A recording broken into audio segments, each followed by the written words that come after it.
if you need help, can we support her that way?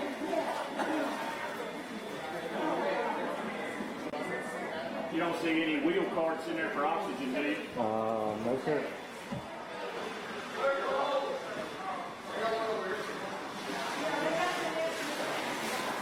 We can't move them yet. The pillows? Yeah, you can move the pillows. Yeah. We just can't move the patients.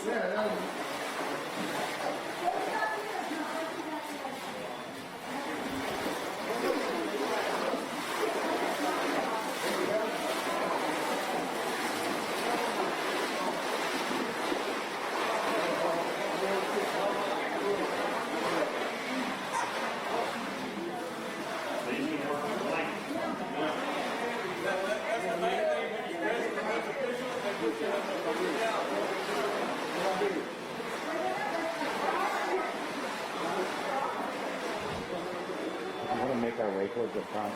But now that it's on, the hall's pretty clear.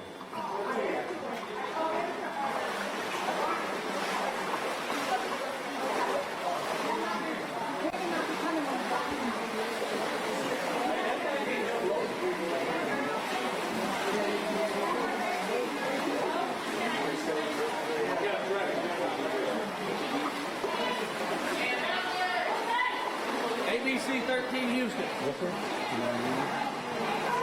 How are you?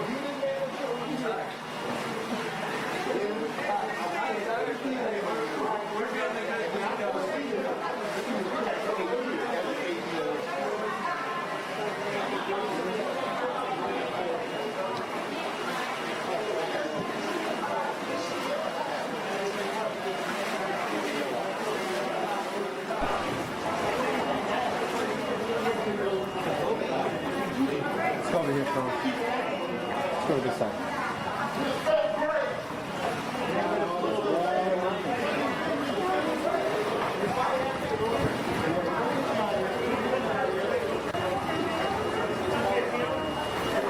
Stand over here and I think we'll be all right.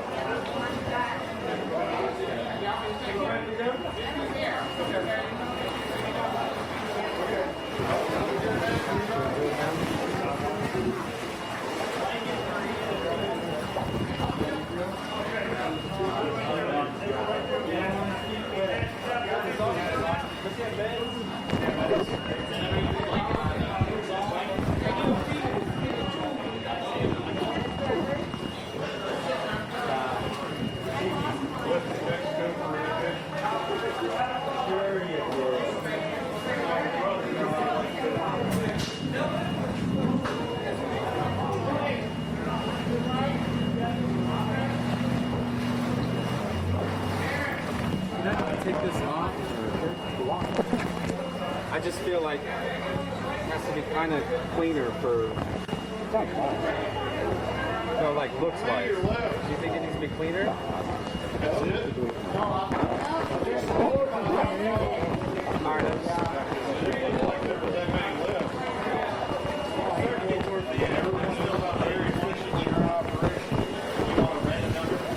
So I'm going to say a couple things and then start showing. I want to show them in hospital beds, and then we're loading them up into folks that are lined up outside. And then back to me. When I start saying tonight, the city manager is saying there's nearly 3,000 people in shelters and more to come tonight. And then we'll be back. We'll be done, okay? Are you recording on it? Now, when you get out there, they're going to lift you in your chair and put you in the boat, okay?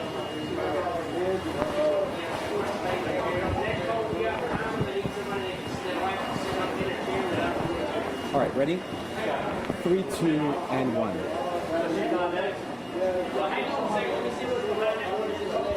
Tom, tonight, the city manager of Port Arthur saying that nearly his entire city is underwater and the water continues to rise tonight. A crisis unfolding here at this nursing home in the Port Arthur area. Patients being evacuated. Some of them can't even get out of their beds as the water here is more than ankle deep. And according to a police officer, they said that these patients, some of them have been in the water for more than 24 hours. They are now taking them from here and loading them onto boats to get them back to dry land. According to the city manager, nearly 3,000 people will be in shelters tonight, and that number expected to grow. Tom? Bring her out, all right?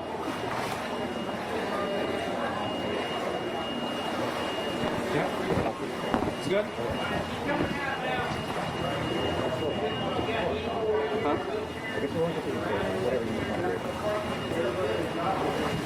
Is that 45 seconds? More wheelchairs! There's the chair! There's the chair! You can't come out of it! We got wheelchairs!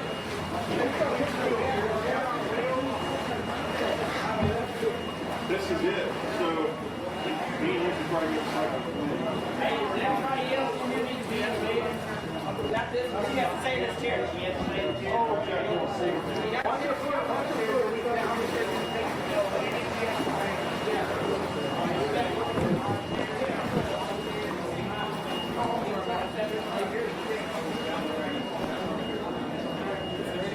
Y'all ready for it? Hold her over here just for a second. This is the last picture we don't visit.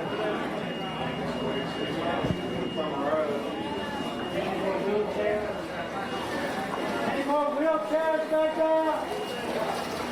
Anybody on a wheelchair, send them up first. The wheelchairs are done, that's the last wheelchair.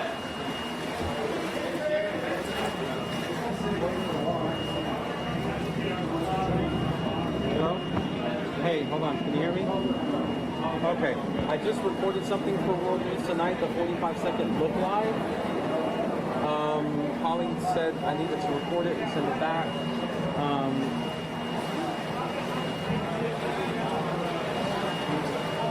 Will you do me a favor? Will you look at it and let me know if you like it or if you need to do it over? Please, thank you. All right, bye.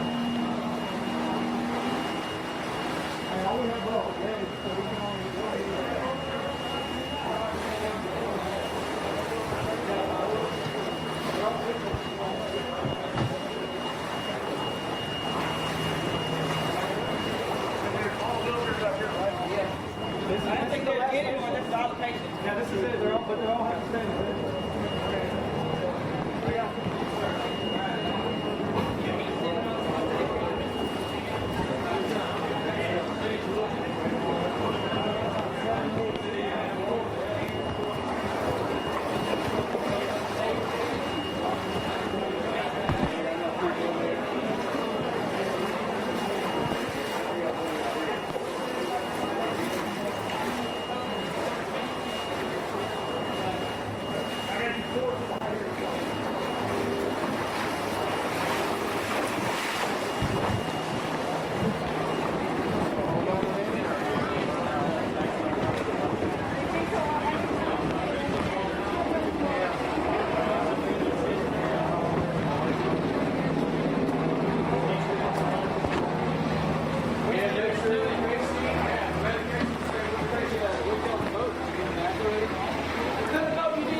All right, bring the next bed out.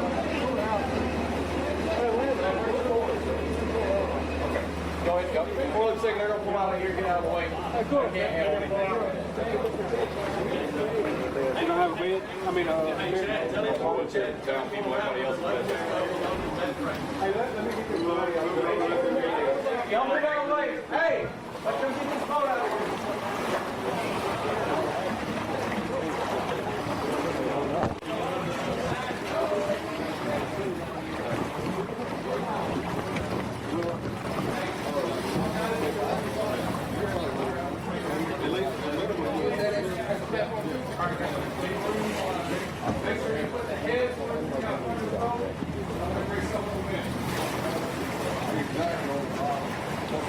Once that flat bottom makes it handle the bed, we're going to take the inside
everyone here.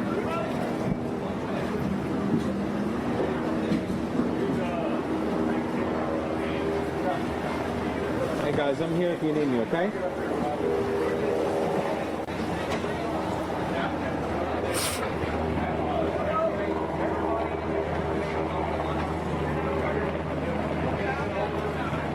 Just let me know I'm here.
I've been here for 3 hours. We just came out of Houston. Yes, sir. We got over 250 on this one alone.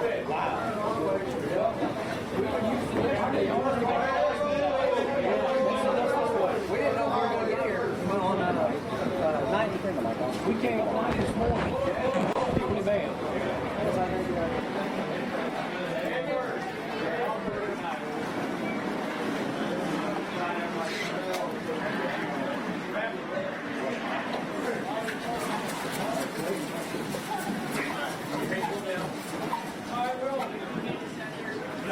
Straight lock one and do straight lock these wheels. Yeah.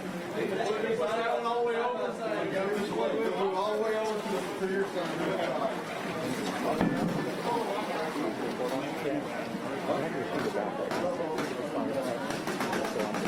You lock that wheel with your hand there.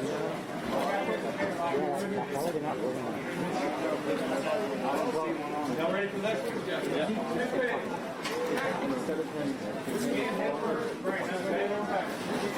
Let me check. I know they're all right.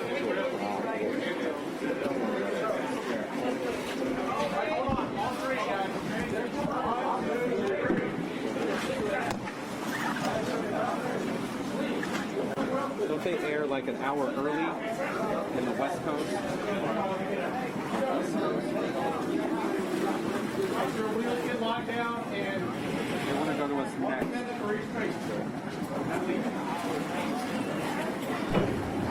Can you give us a little bit longer because we have to feed back this look live to World News. So we just need a little bit of time to do that right now. We have to store and forward it, or just feed it back right now. Thank you. He's going to go to weather and then.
a little more movement when we're coming from the outside in or something, a little more.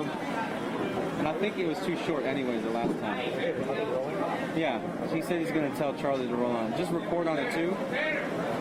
Just record on it too so we have it. Oh, it is?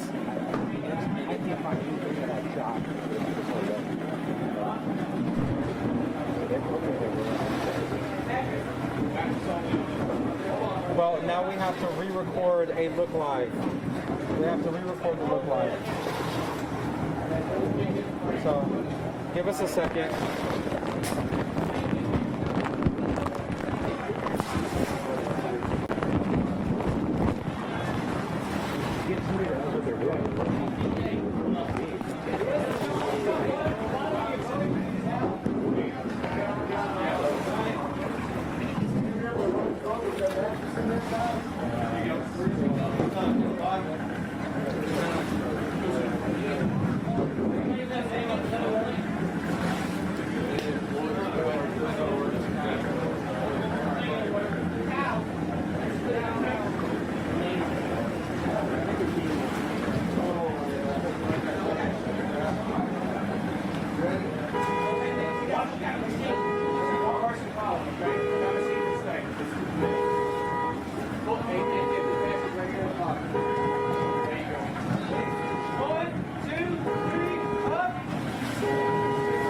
Hey, it's Coachy. Can you transfer me to Charlie, please? Yes.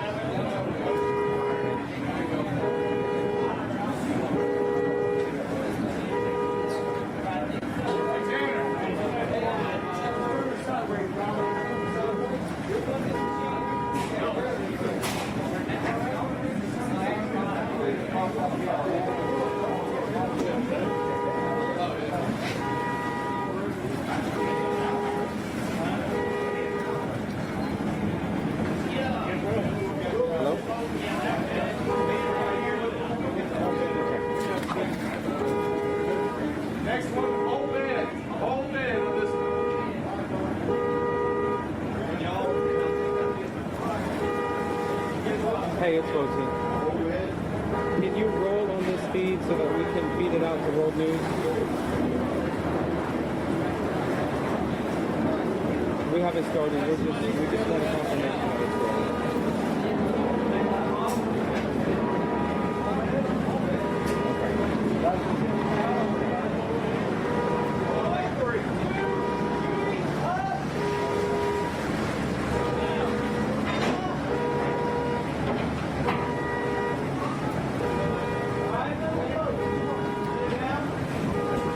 Thank you. Okay, can we go in there? Start, they're rolling. Out of here? No, we're going to go inside real quick and come back out.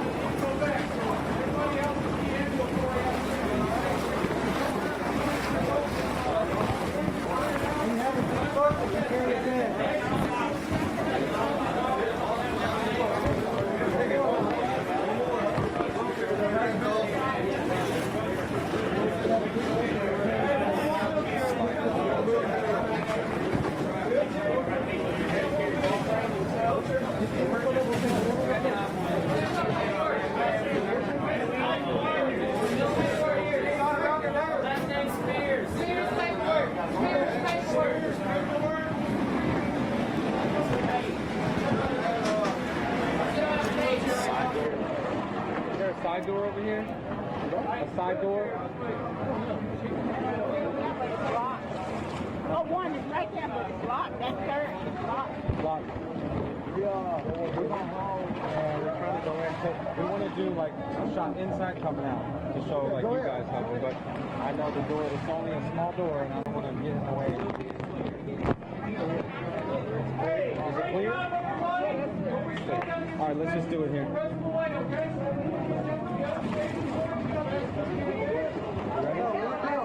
Oh, sorry. I'm just going to let you go out.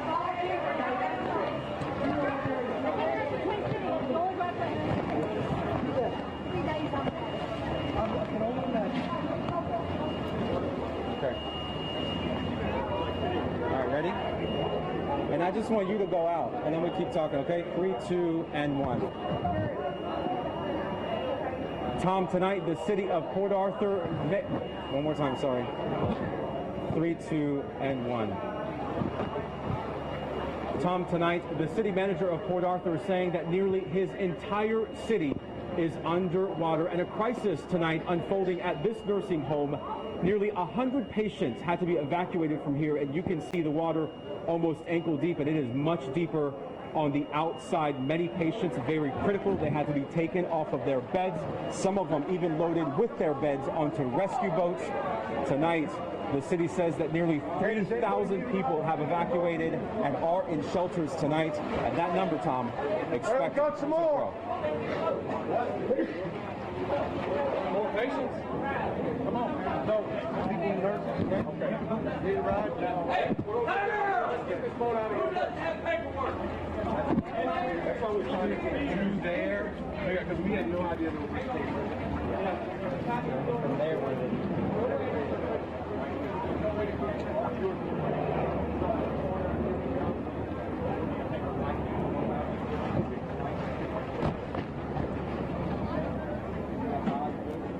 Okay, we're ready, guys. We're ready.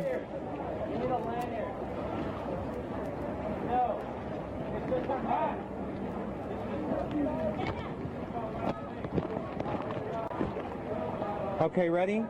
Guys, I'm ready. If you can hear me, I'm ready.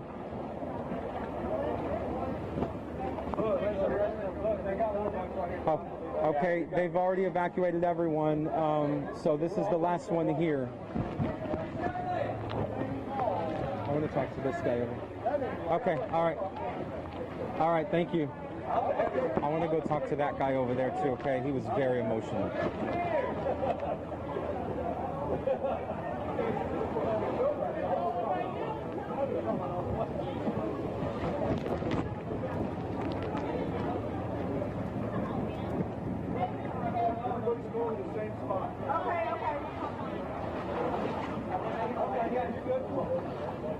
Now you're good.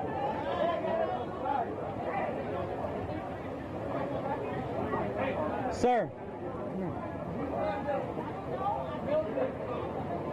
will you stay here with me so I can talk to you? Will you stay here with me so I can talk to you? Okay. All right, here we go.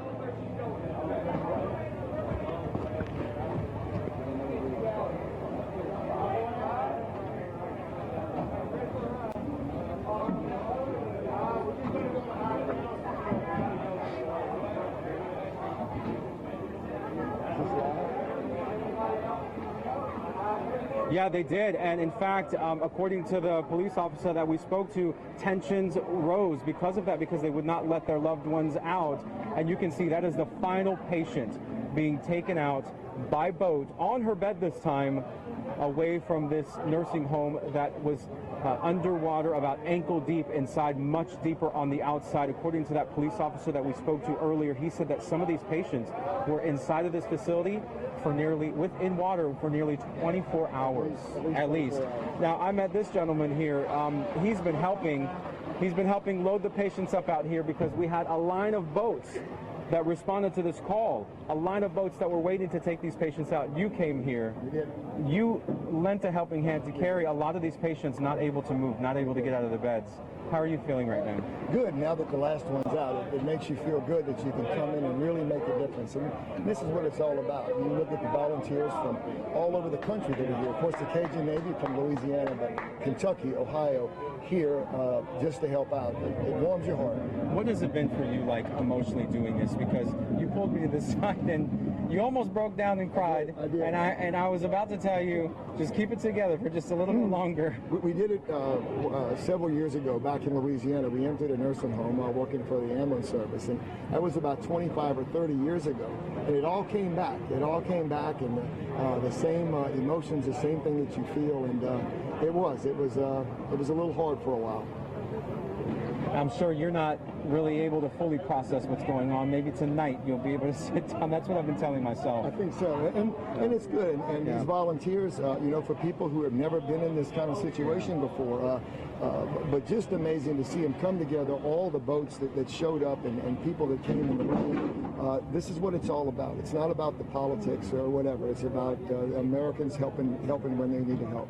All right, thanks. I know you want to get back to dryland. There's so many more to be rescued. Very much so. Thank you. Lots more. According to the city manager, he said nearly his entire city is underwater right now. He said thousands of water rescues have happened today, and he said there's still a great need. There's still thousands of others that need to be rescued. He said some 3,000 people are in shelters overnight. One of those shelters had to be evacuated because the flood waters came inside that shelter. It was about 100 people that were in there, so it wasn't a huge amount of people that had to be evacuated, but that's still a lot of people. 100 people. They put them in another shelter, but you can see right now a number of first responders are out here, and they're trying to also get whatever they can. We've seen people loading up the beds because these are empty boats over here, and they're going to try and use these empty boats in order to transport any supplies that these patients might need, any beds that they may need, or anything else. And you can see they've loaded up a couple of bed frames at least away from here, because these patients are going to need that. They're going to need somewhere to stay. A lot of them had to be actually lifted with their wheelchair onto the boat. Others, they had to just ditch the wire frame of their bed, and they had to just be lifted with the mattress physically onto the boat, because that's the only way they can get them out of here. But it was, according to the police officer we spoke to earlier today, and you're looking at a live picture right now inside of this medical facility, that officer told us that it was a okay, that's fine. Tell us again what happened earlier this morning whenever you came here, because loved ones wanted to come and get their loved ones that were here, but they couldn't. They weren't being let to bring them out here. Now, ask the question again. Yes, you said that when you came here earlier, it was a little bit of a chaotic scene because there were loved ones who wanted to get their family members out of this facility, but they were told they couldn't. Yes, my understanding is the facility here was trying to go through their protocol, and of course that wasn't part of their protocol. They had told me that they were waiting for the state to call them back, and I think that's where all the confusion started. How does it make you feel now? You told us that you had a little more than halfway evacuated everyone earlier. Now everyone has been evacuated. How are you feeling right now? Oh, it's a huge relief to everybody. These volunteers we have volunteers from all over the country here. It's incredible, right? It's pretty amazing. And once we got Coast Guard here, we had some of the rescue teams from out of state. That's where everything fell into place. So we're very happy. We got everybody out. Acadian has showed up. They've got vehicles, ambulances ready for our people. Right. So it's just a huge relief to me. Where do they go from here? Well, they'll just go to, depending on their condition, whether they're going to go to a local hospital or they'll go to a sister facility, is what I was told. That's not flooded. Obviously, it's not a little closer to Beaumont or further north. Very well could be. Yes, very well could be. Or it'll be up to the family member also, where they want to take their loved one. Tell us about the magnitude of what happened here in such a short period of time, because it is not easy to evacuate nearly 100 people from this facility with all sorts of medical conditions. I know that last night volunteers were trying to get in here. Boats were sunk. I've even heard our firefighters couldn't get in. The facility was calling 911. It was just catastrophic, and there was nothing that could be done at that time. And talking to the staff here, the staff held up. They did amazing. I've met a lot of them now, and I'm very proud of what they did, especially the nurses. These people could have left if they wanted, and they did, and they stayed. And that shows character in these nurses. They were amazing here. Officer Avery, can I also ask you, because we've seen those rescue helicopters in the air. We saw at least 5 of them in the air at one time earlier today. We've seen them passing back and forth. I'm sure that's a relief for you to see as well, now that your city, nearly all of it, is underwater. Yes, it does. I think it does our citizens some relief to see that if they need extract from a roof, we have assets all over the place now. So it was a relief to me to see them, because I didn't know how many people were in their attics and were going to have to fight their way out of their attic. But we just got off the phone with the state. Some of these are National Guard helicopters, and they've come here just for this facility, which was fantastic. But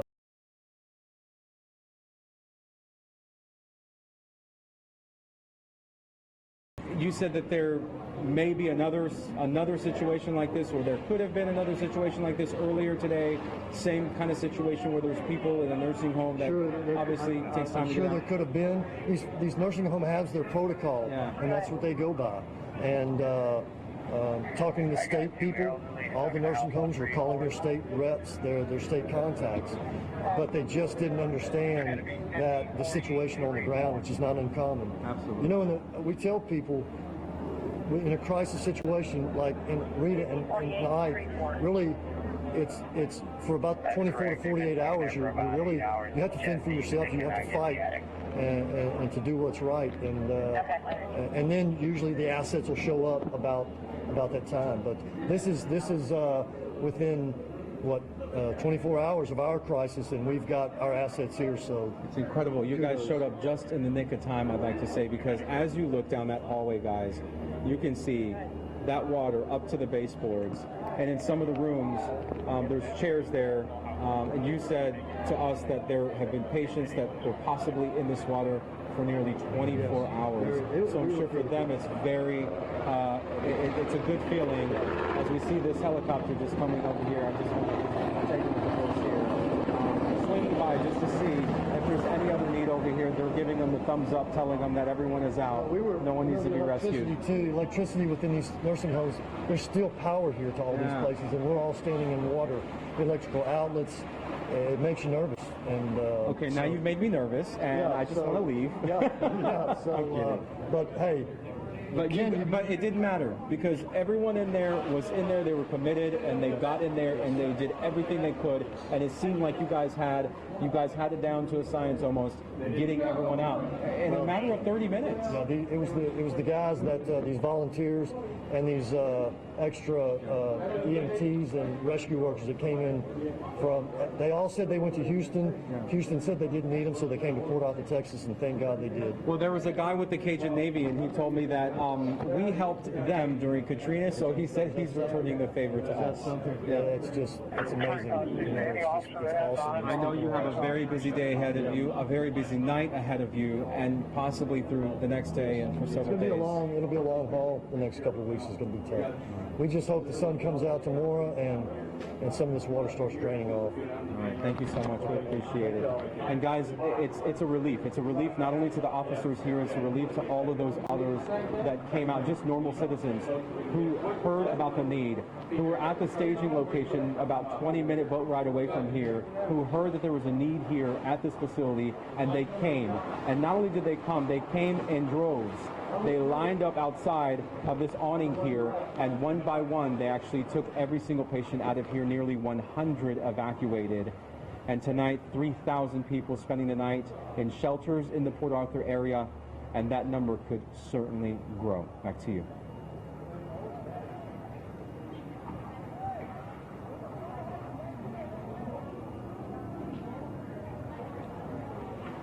Yes.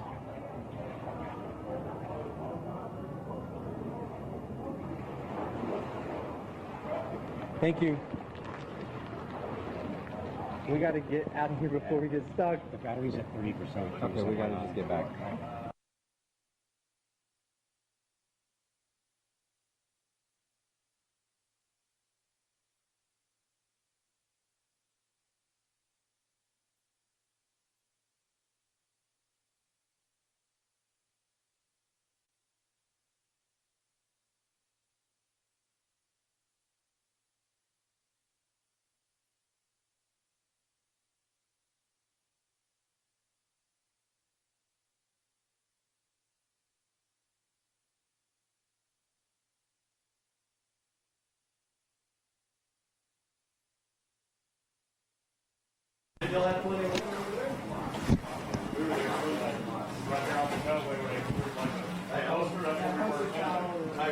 We would just go yesterday. And he said, we'll get. We're going to go to another funeral home. Retirement home, sorry. Not early. It was going to be like that in a little while. I was in Winnie.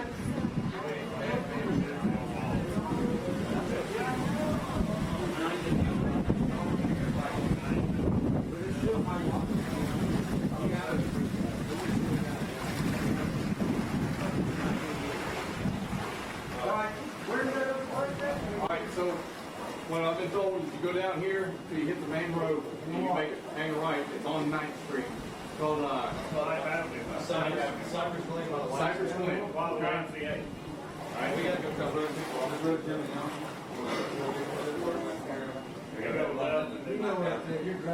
Yeah, we'll go down the highline. We'll meet y'all there, because we gotta go cover Michael. Mike wants to go back. All right. Okay, yeah, you each way go straight here. Mike's going to. Yeah, because that's why Michael, you're going to get blood.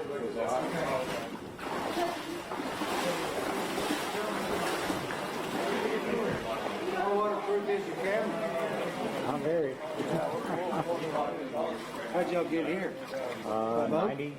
Well, you were on that boat a while ago. Yeah. Y'all came in with that. How y'all getting out? Is the boat still there?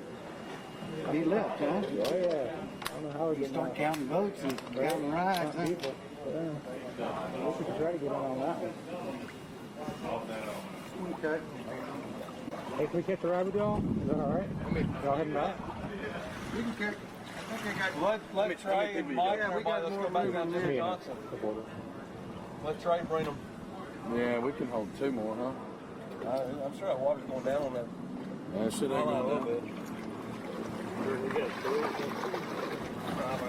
See if Craig wants to run back real quick to Jimmy Johnson.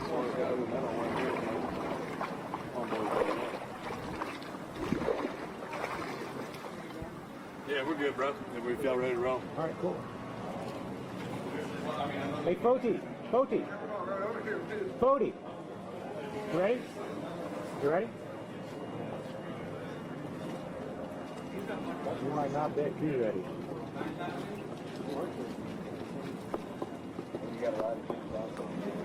Yeah, we're going. I can get that.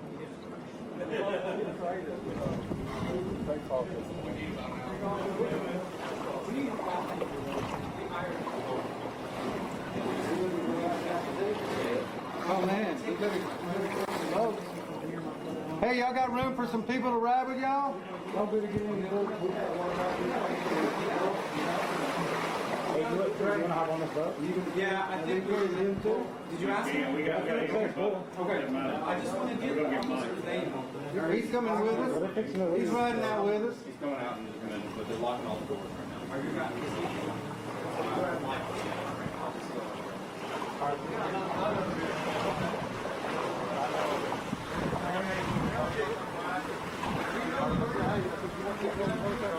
Look, you can get this in there.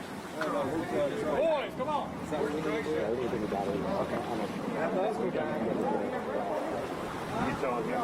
Are y'all going back to that main area? Yeah, you got to go back to Fuel Depot. Get in the front, blue shirt. Little J. Get in the front. In the front. All right. Can you stay? Can you kneel in between them and drive? We're great.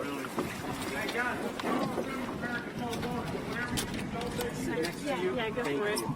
Hey, you got to put some people in your boat. You got 2 right there. Is there any way you can sit on the scooter? Just sit facing this way. What they waiting on?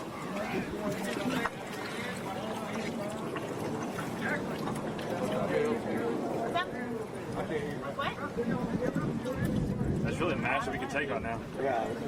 Kirk can't.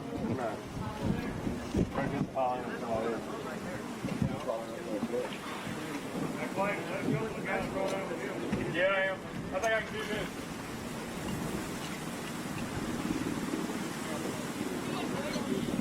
I Cole can take some.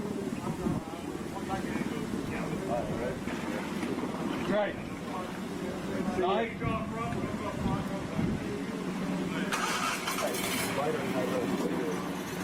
I'm more in the black daddy, so I'm just making sure everybody got out there all right. No, they're all cracked out. They look at the field. Yeah. How they gonna get out of here? The boats will be here. right. Yeah, let's see what boy chewing on his fingernails laying on the floor. No, that boat's gone. No, that ain't.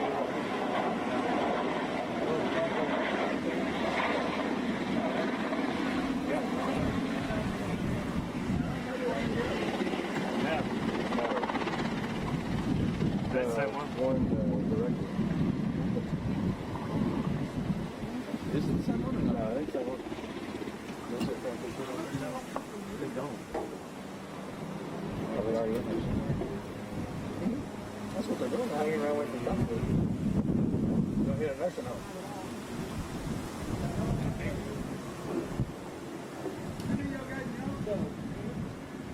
Yeah, that's somewhere.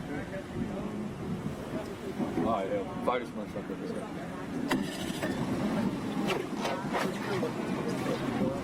Dude, you serious?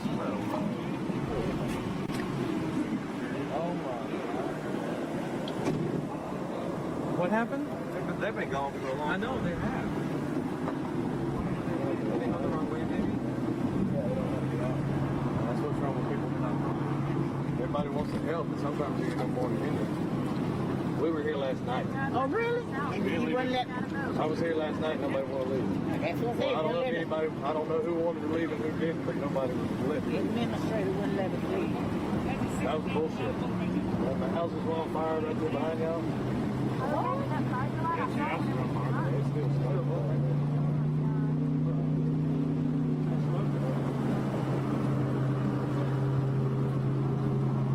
Can you stand up for 2 seconds? Watch this. That's right. Wow, you were lying. You were kidding.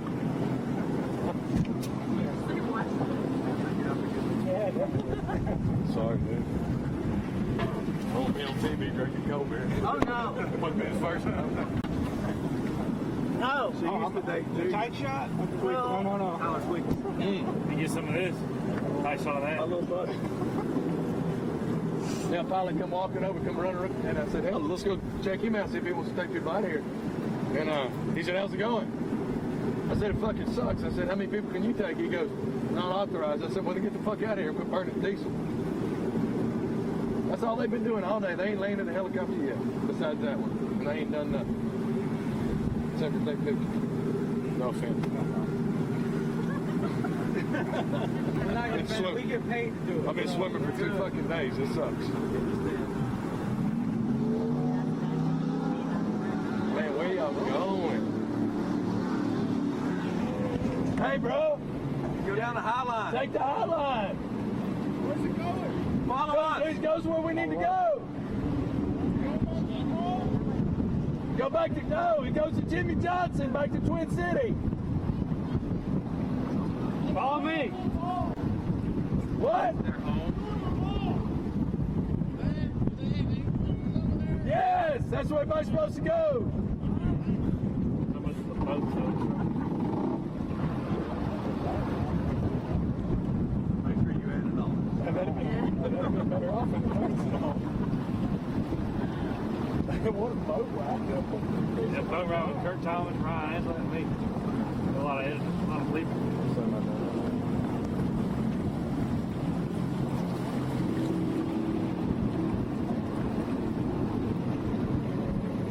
Hey, last night we were getting Chief out of the house. Chief playing. What do you want to do, Chief? He goes, well, I want to say a prayer and I want to take a shot. I said, I hope that I didn't look at them. And he goes, no, put it out.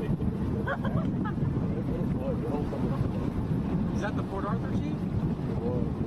The Glenn? Okay, I know him. Oh, he retired? Yeah. Oh, wow. That's our buddy. He don't give a shit. I know him. I was a reporter here in Beaumont for 2 years. And he was, You had to come get me.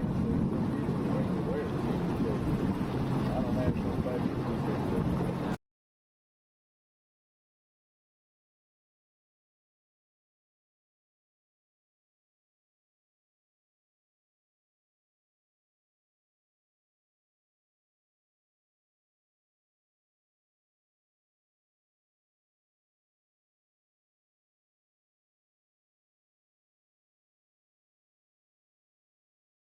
Y'all don't know Grove?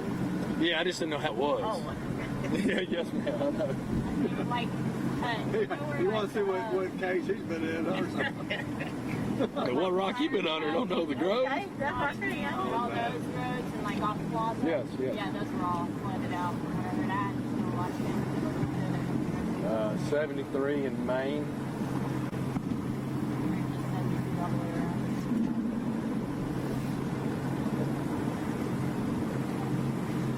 And what do you call it? Where do you live?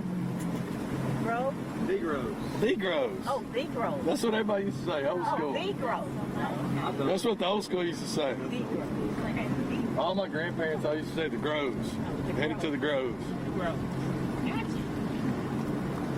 got a little boat back there still? Yeah. Y'all should have rode with him. Y'all could have took better pictures from there.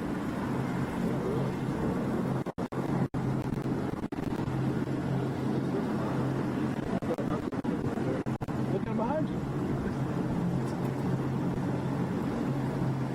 I ain't seen not one on the ground yet. Man, I got something in my eye last night at that fire. You see that? To the vine. Ooh, that's a big chopper there. I don't know where he's going, man. I don't recognize that boat either.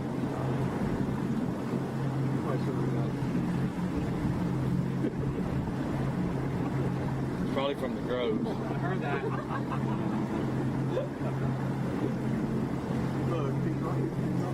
He's playing ground.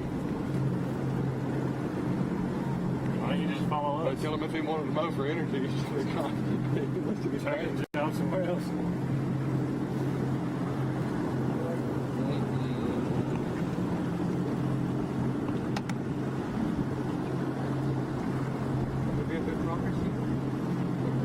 That'd be his mark. That's his deal. This year? Who's that? You won't know. You'll know me later on. Is that Kaywood?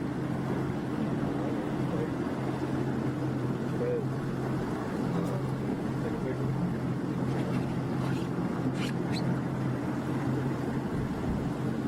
That's what that fire department said last night. They kept swimming up to the boat while we was getting people in there, out of the house. And he said, hey, we need to ride to the fire. I said, fuck that goddamn house. I said, what are you going to do? Splash water on it? You ain't got no truck. Because somebody's came around the corner with the truck. Oh, yeah, then he...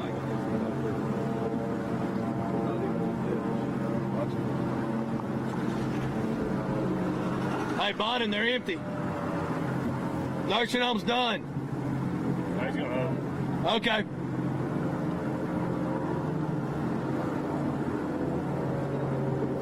Play ball. Play ball.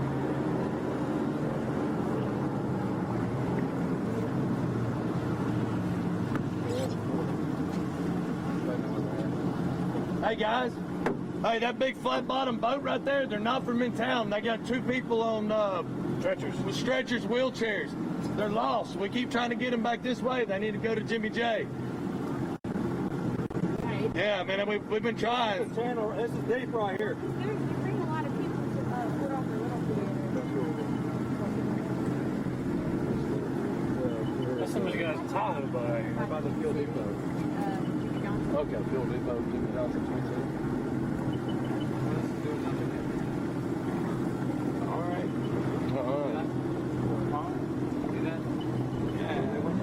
Hey, do him. No? Hey, watch it. Hey, tell the Coast Guard to quit burning diesel and start making We're out here on a boat. You don't want me talking.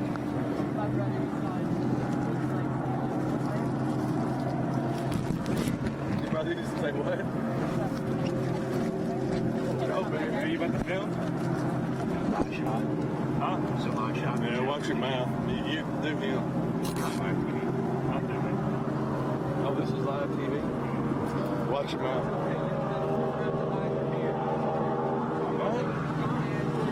My mom would be real happy about me drinking Coke.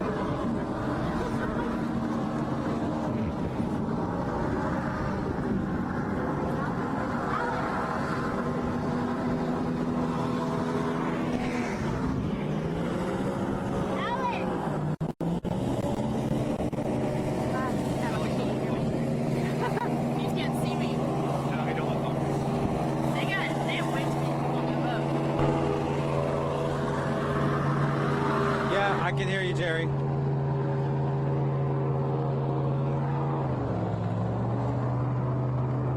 Yeah, I can. I can. Just let me know.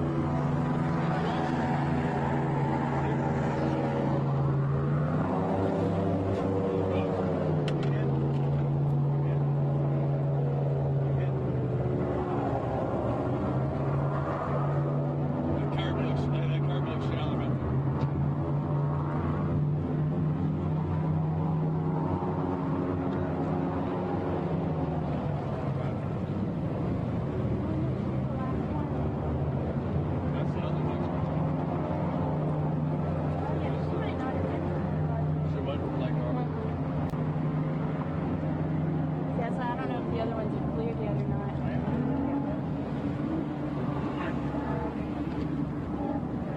You want to kill it real quick and then get cut out?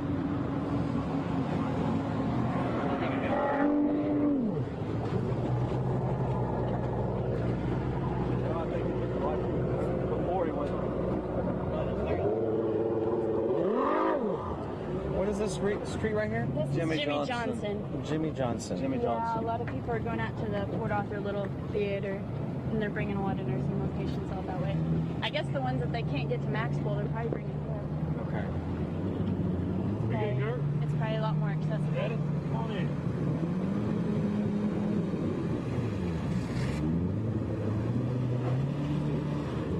Emergency responders. Look at that. Look at this guy. I don't know where he's going. He's not riding his bike, obviously.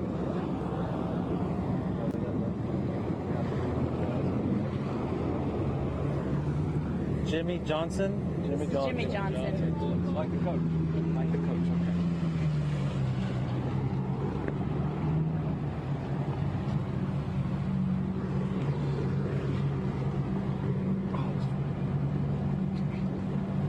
I was killing in my hand.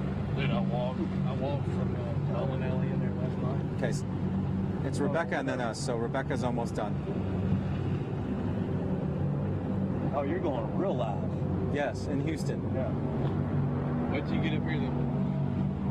I don't know what they got to do. Show some of these cars. Oh, man. Where'd that flat box go?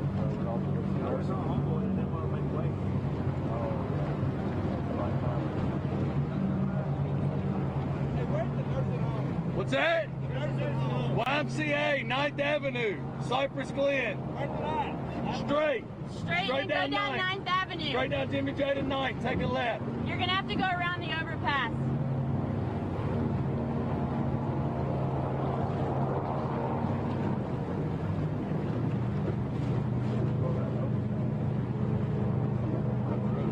Where would overpass? It's like a little overpass. How much time y'all got before y'all go live? Probably like another minute, maybe less than that. Hey, you want me to talk? Yeah. Can you set up here? Do you want to talk? No, you good. Hang on. I got you. I'll ask you questions if you want. Yeah, she knows me.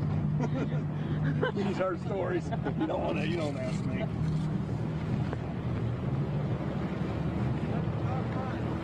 All right, here we go. Barbecue. Probably on the second story. We're not going to.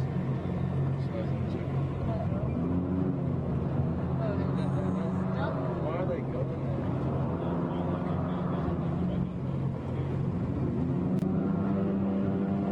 Well, we're on Jimmy Johnson right now, and we're actually headed back to that main hub over there where you see a number of first responders are, a lot of other support, other boats that are being launched right now.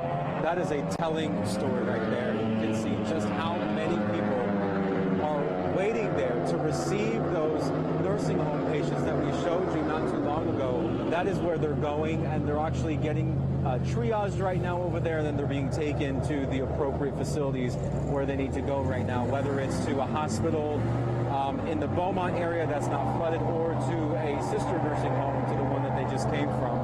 But just a number of boats you can see over there, and a number of people that are waiting to receive these patients, and I'm sure a good feeling for those patients once they get to that point. You can just see how flooded it is though here. I mean, this really has turned into a lake. Neighborhoods have been swallowed up by this water. Churches have been swallowed up by this water. Apartment complexes. And the devastation out here is so widespread. According to the city manager, I spoke to him earlier, and I keep saying it because it's really unbelievable. He says nearly his entire city is underwater right now. His entire city, nearly all of Port Arthur right now, is underwater. I've been getting emails and text messages from people in the Houston area who are asking me to go check on their loved one that's over here or over there. It's very difficult to get to those areas right now. Where we are is a big support system, as you can see right here, a hub for first responders, a hub for boaters that are coming, just plain citizens who are coming because they heard the need, they heard about the nursing home, and they want to come and help. The good news is that nearly 100 patients from that nursing home, nearly 100, were evacuated just in time. There is another nursing home, I heard, on 9th Street? 9th Avenue. 9th Avenue. On 9th Avenue, that still is in the same situation as the one that we were just at. A crisis situation over there, as you see those pictures earlier today of those patients being wheeled out of that flooded nursing home, being put onto these rescue boats, either on their mattresses or being taken off of the mattresses and being put on the boats with wheelchairs, with medical equipment, with medicine, with their paperwork, with family members, so that they can get the proper help that they need from this point forward. And you can see whereas we're getting closer and closer to this kind of ground zero, if you will, of first responders, you can just see how many people are there. There's a big support system. A lot of those people are people that just came out. They heard the need and they're coming out to help in whatever way they can. We did see even some high school kids. They were high school age, and they came out here with burritos. They came out here with food and drinks and water for these first responders. Have you seen anything like this before? No, not in my time here, not at all. It's just like the community coming together has been really amazing. Like all night, there were just boat rescues in my neighborhood and other neighborhoods, and we were lucky not to have any water in our home, but the area around us is just, it's insane. You're a nurse? Yes, I'm a nurse. So are you going, where do you go from here? I mean, you're in need right now, obviously, with all these patients that are out of the facility where they're used to being and you're used to treating them. Where do you go from here? I don't know. I've just kind of jumped around where I was needed. Yeah. I went to a church. They had the patients under control there. I heard about the nursing home residents needing help, so I tried to, find my way around, jump on boats, get out here. We're just going to kind of see and assess what the patients need and what we can do. Well, if you haven't already been told, thank you for what you've been doing. And thank you to everyone else as well. I'm going to kind of step out of the way so you can see this kind of ground zero, if you will, of first responders and the community that's come out here. This is the Port Arthur Little Theater, just outside of the Port Arthur Little Theater. And from what I understand, they've, if I'm not mistaken, opened up that little theater, and that's where they're taking some of the patients. That's where they're taking some of the people that have evacuated. We've seen people with water bottles. We've seen people with food coming and just giving to the first responders. And you can see the airboat here from the Texas General Land Office. This big, huge airboat that's greatly needed here. We also saw that, you've been hearing them all around, even all around Houston, the Cajun Navy. They were out here as well. Very happy to help and very helpful guys. And I think we're almost here where we can kind of get out and we can go on land and we can kind of show you a little bit more around. If you guys want to see it, we're happy to give it to you over here. Okay.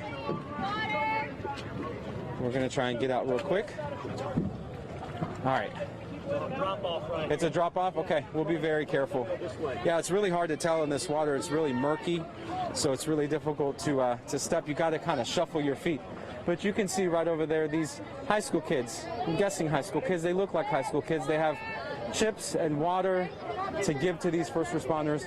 I've never seen anything like it. So many people coming out. Many of them may have their homes flooded. And this is what they can do to help. This is what they can do to kind of get their mind off of their situation, perhaps, that they may be experiencing themselves. Helping others is also helping them. So we're going to kind of shuffle our feet because it gets a little...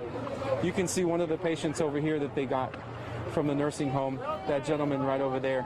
And now this is the situation here, because as they brought him from that nursing home, the triage begins. What do they need? Where do they need to go? What's the appropriate facility that they need to go to? These patients, some of them on their beds even. Okay, be careful. Being brought back. Another gentleman in a wheelchair. He has a vest on that has all of his information, his name, and his medical conditions, his medicines, whatever he needs, it goes with him. And this really has been a process, so it's taken a while to get all these people out. You can't just pick them up and just leave. You can't just pick them up and evacuate them. There's a process. There's procedures that have to happen. It's very complicated, and they've executed that this morning, and now all of those patients have been evacuated. If we can come just over here, Charles, just be careful, so I can kind of show you guys the rest of the efforts over here, because they did open here the little theater, the Port Arthur Little Theater, and it looks like they're taking some of those patients over there, and it's kind of become a a staging ground for a lot of people. We may be able to talk to some of these people over here. See, you're taking this patient here onto his wheelchair. Very careful. You know, it's a delicate situation too. These patients are delicate. You have to be very careful in how you pick them up. You have to be careful in how you transport them. It's not, you can't just pick them up and go. You have to be very careful for them. How are you, sir? Where are you from? I'm from Austin originally, but Austin. Yes, I'm listening to you. The football here at Lamar. Okay. College student. Yes, sir. You came out here to help out? I did, yes, sir. And what have you been able to help out? What have you been able to give? Well, we've had a lot of nursing home victims, and so we're just trying to move them into this theater right here. And we've got some critical ones that we're trying to actually ship off in other places, so we're just doing what we can. Awesome. All right, thanks. Thanks for everything that you do. Yes, Tom, it's Tom, right? If I'm hearing you right, Tom? All right. Can you help? Can you help? All right, come on. We need 4 more guys. Strong guys. 4 guys.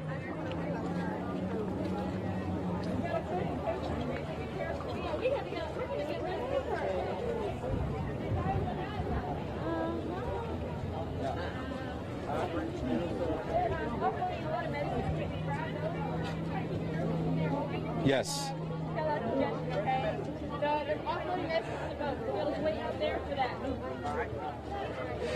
Yeah, Tom, Charles Fisher, by the way, has been doing a great job. He is our photojournalist and earning every penny today. He's been doing such a phenomenal job. We do have something called a Dejero, and it's basically just a small device that hooks up to his camera.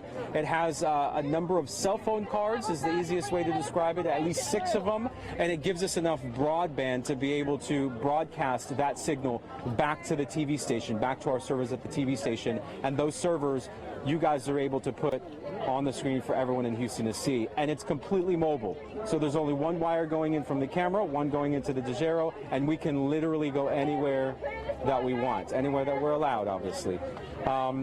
So this is the Port Arthur Little Theater now, and it looks like they're triaging a lot of the patients over here. They just want to get them somewhere that is dry. They want to get possibly some water for them, possibly some food for them if they can have that right now. Tom, and back to you guys. I'm listening if you have any questions. One bed. There's like 4 pounds. The bed? Okay. Let me find out real fast, okay?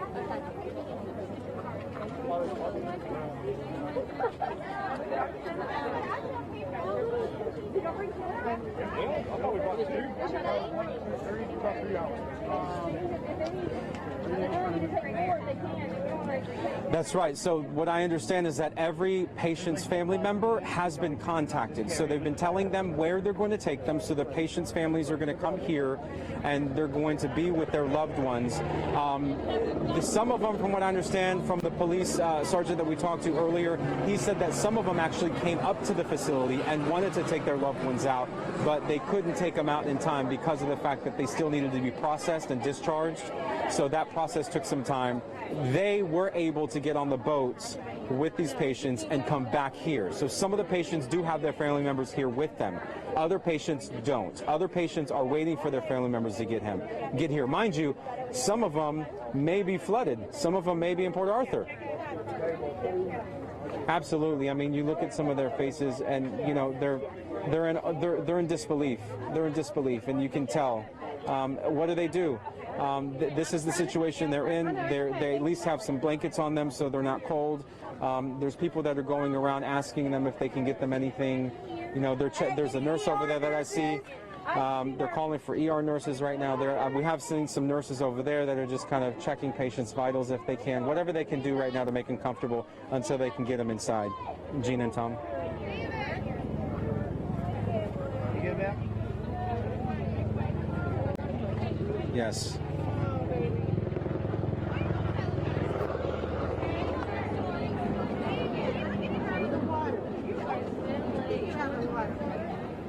All right.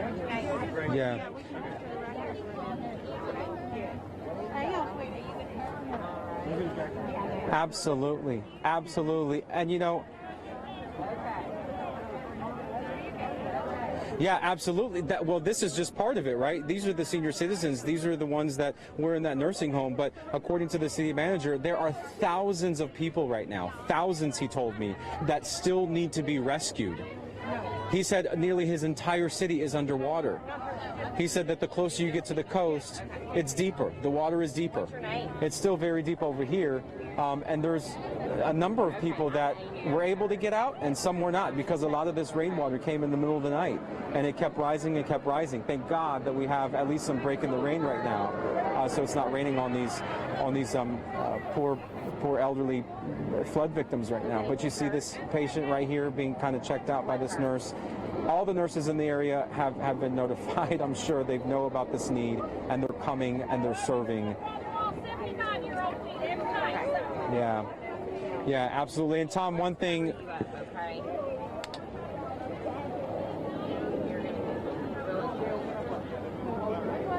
Everything's okay. Doing with the tag. That's not going to come off. Yeah, it did look like that. It was rising. You know, one of the things that kind of stood out in my mind, and it still does, is whenever that police officer told me, that police sergeant told me, that some of these people were sitting in this water for 24 hours. 24 hours. I don't know if you guys know what that feels like. I hope you never know what that feels like. And these are elderly people, and their feet have been in the water for 24 hours. It's absolutely heartbreaking. It's heartbreaking to know that they were in that kind of condition. But I'm so grateful that they're back here on dry land at the very least. We'll take care of it, okay? We'll take care of it. We're going to try to keep you warm. Good? Okay. Do you have any medicines with you? Or have her vital signs been tested? Not that I know of.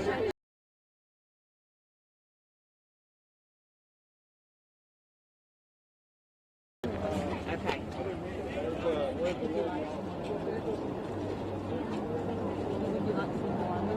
Yes.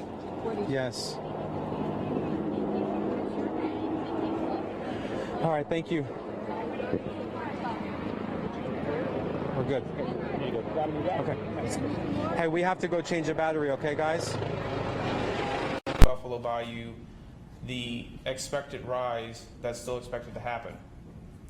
So at Highway 6, which is the furthest west gauge, that gauge has been destroyed by the flow, so we do not know if the water level, what the water level is, but we do know that it is fairly steady. At Derry Ashford, the current level is 76.88, 76 feet, 0.88. It is steady.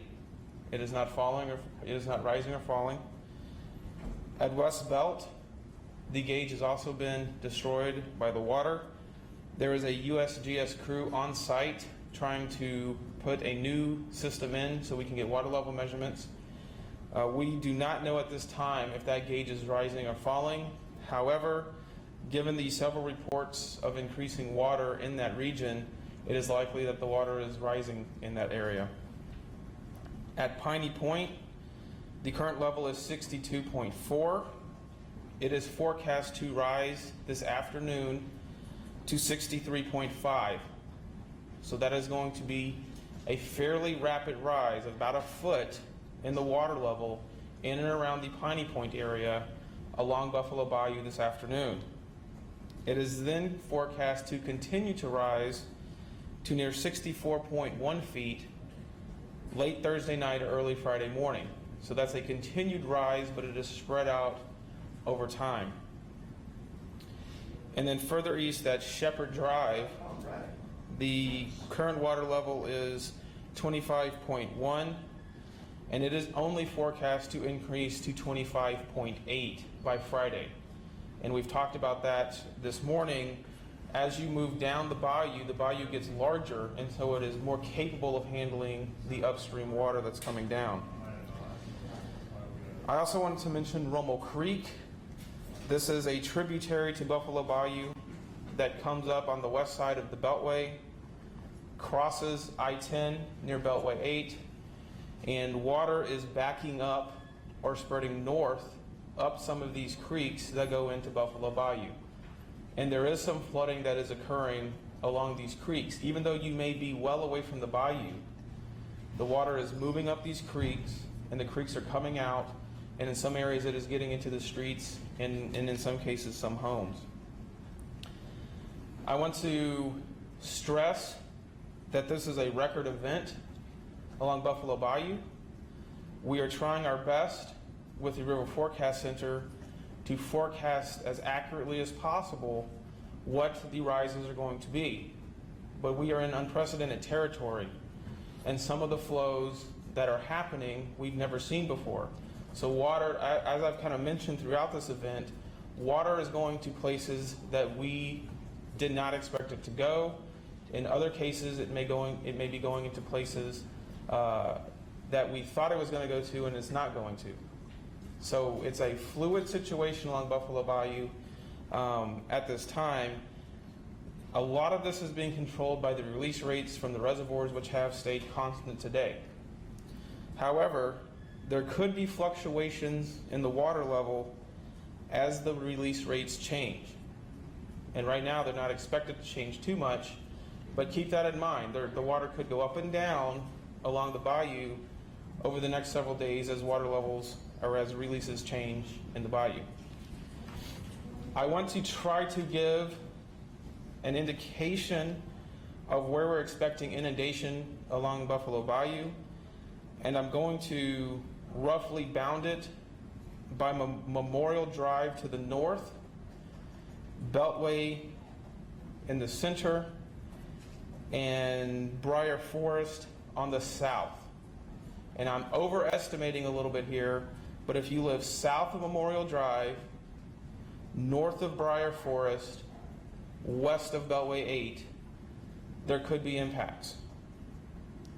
There's going to be impacts east of Beltway 8, bounded by Memorial on the north, although there is some locations there where the water will extend north of Memorial.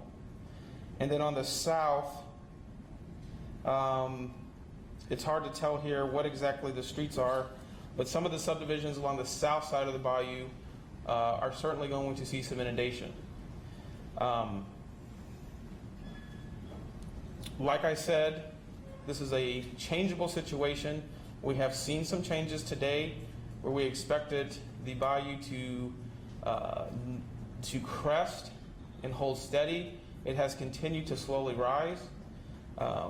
We're not really quite sure exactly why that is happening, and we're working with the River Forecast Center to make sure that we're getting all the best data into the forecast models. We do believe that the bayou upstream of West Belt is very near crest right now. It's very near its maximum level that it's going to be.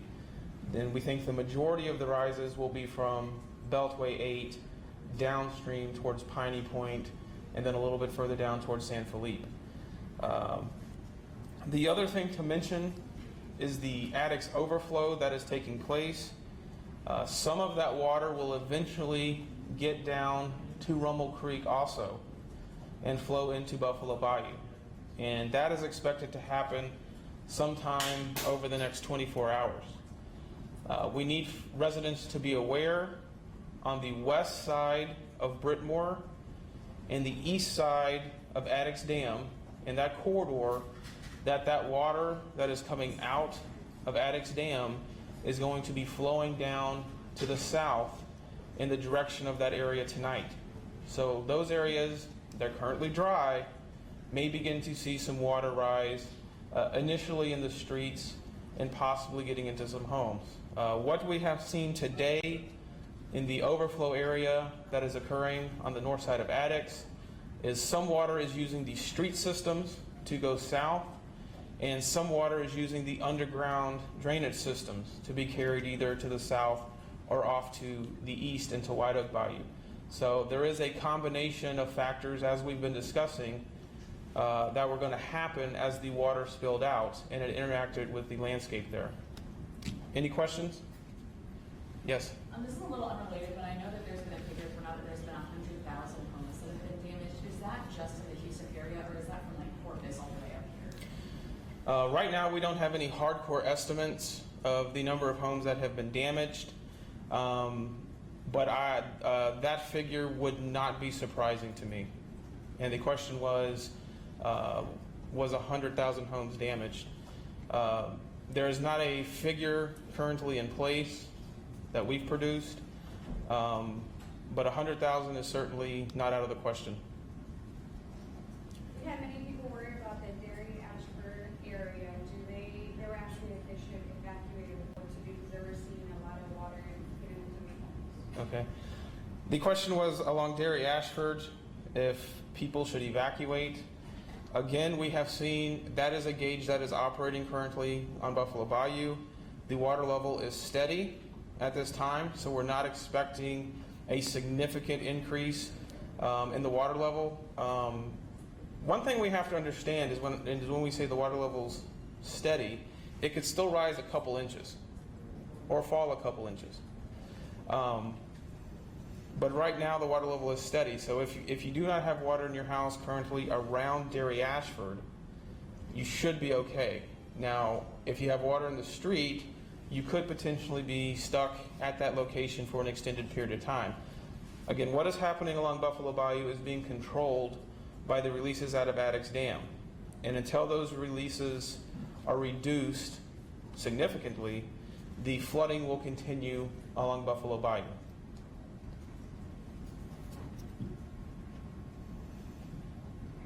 All good? We will have another more fully briefed news conference this evening at 8 o'clock. Was it 8? Or 7:30, sorry, 7:30. And just to be clear, just back to the 100,000 figure, I mean, do you think that's just for Harris, or do you think that's for the sub? I'm okay with her. Yeah, that's what I'm thinking. Just one for check. Yeah. And again, I don't know where that figure came from. I mean, it's not small. Like, we're just asking to check that one.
That was the right call. Yeah.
help this woman.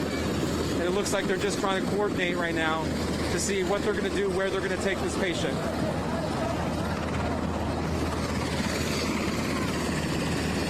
A very desperate and critical situation for this woman. And these guys are bringing her and getting her the help that they need, putting her on this helicopter.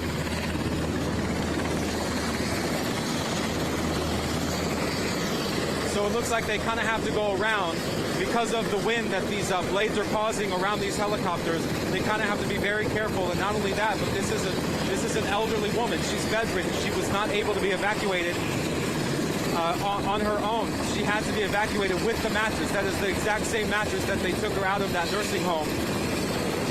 And they are just waiting.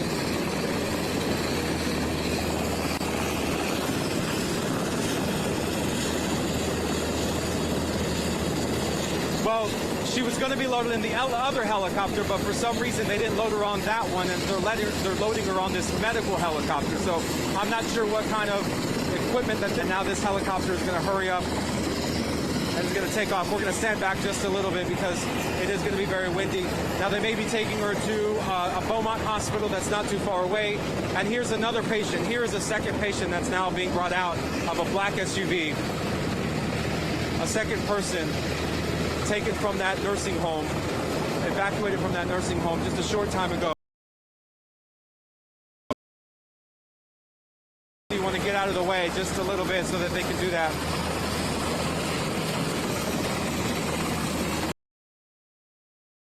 It's taking. Yeah, and these are big guys. She's on the same mattress that they took her out from that nursing home, because she's not able to get off. She's not able to walk. She wasn't able to get, she can't be in a wheelchair. Some of them were evacuated in wheelchairs, others were not. This woman obviously had to be evacuated on her bed herself. On the bed itself, rather. We're going to try and get a little bit closer.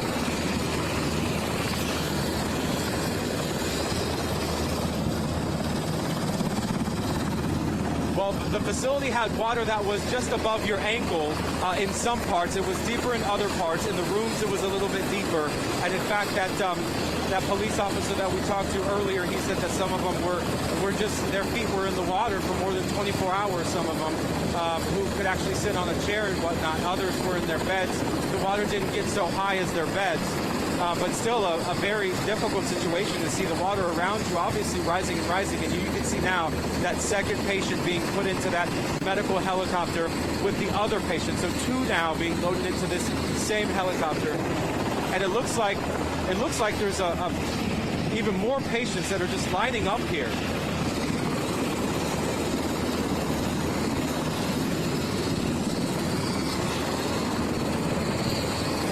All right. It looks like they're telling them to hold off right now. They're telling them to hold off right now. I think they've loaded as many as they can at this point in that helicopter, but you can see the National Guard obviously coordinating and orchestrating this medical evacuation of these patients right now with these military helicopters, these medical helicopters. They've been in the area all day, and this is what they have been doing. We've seen them around town. We've seen them in the air. We've seen as many as 5 of them in the area. The city manager is saying that he needs more resources. He needs more because he says his city is nearly almost all in water. It's almost all underwater. And this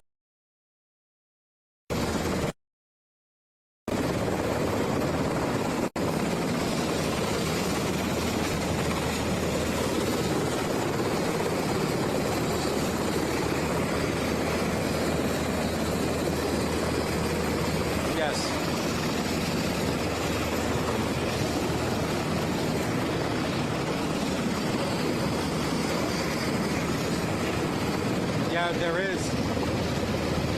You know, the city manager said there's at least 3,000 people that spent the night in shelters last night. It's certainly going to be much more than that, as a lot of the city is already underwater. These patients, from what we were told, are going to be taken to Beaumont, where there's a medical center over there. They're going to be taken to other nursing care facilities, but they are just lining these patients up in the bed of trucks, in the back of SUVs, so that they can get them closer to this helicopter and they can load them in. And they're now wheeling another patient in a wheelchair right now, and they're trying to get her over to that helicopter. The other one is now taken off. We see the other one taking off, and it looks like there's another one that is coming in and will possibly land in place of the other, of this one that's leaving to carry more patients. I assume, I'm not really familiar with these helicopters and what they can carry, what they can't carry, but it just seems to me like they loaded 2 patients that were actually in their beds. They loaded them into that helicopter, medical helicopter. This one here, it doesn't look like it has enough room for an actual bed, so they may be successful in loading up this patient that's in the wheelchair. But they're talking right now and they're coordinating. This is a fluid situation.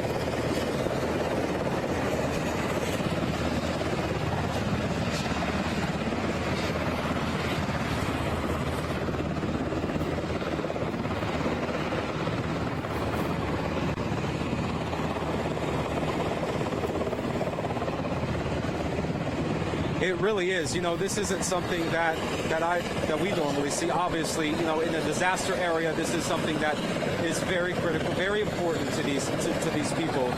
And so this is the fastest way that they can actually get to them. I know just from past experience that Beaumont does have its own medical evac helicopter. I haven't seen it, but I'm sure it's out here. But you know, this area is not like Houston. It's not a huge metropolitan area with millions of people like the Houston area. So they don't have as many air resources as we do, and so they really are dependent on the United States Army and the National Guard to come in with these helicopters and to be able to help these patients. You know, I can't imagine the effort that it takes for these guys to coordinate this. Everything is just spur of the moment, because one minute they were in that nursing home and the next minute they're on dry land, and then it's like, what do we do with them? Where do we take them? And so then the rescue efforts from this point end up, you know, having to get coordinated. And again, the good thing is that all of these patients. Go ahead.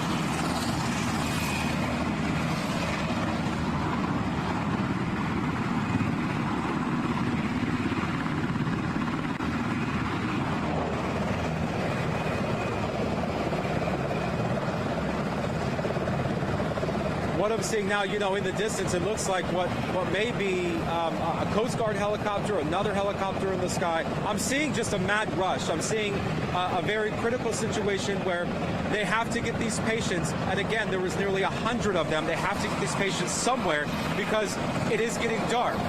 They do have to get them out of this area. And you can see sheriff's deputies, troopers rushing in. They have to get them somewhere. They have to get them out of this, out of the elements right now, because it is going to start getting dark, and there's a lot of them.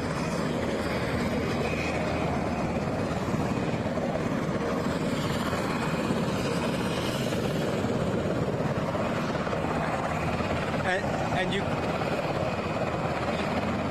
you guys, I also have to mention, you know, for these patients, most likely they have never heard a helicopter like this before, much less seen one this up close. So them having to get in a helicopter like this, something very perhaps foreign to them. Some of them may be veterans, for all I know. They may have served. They may be familiar with these helicopters. Others may not. I can't imagine at their age, at their condition, the stress that it's taking on them as well.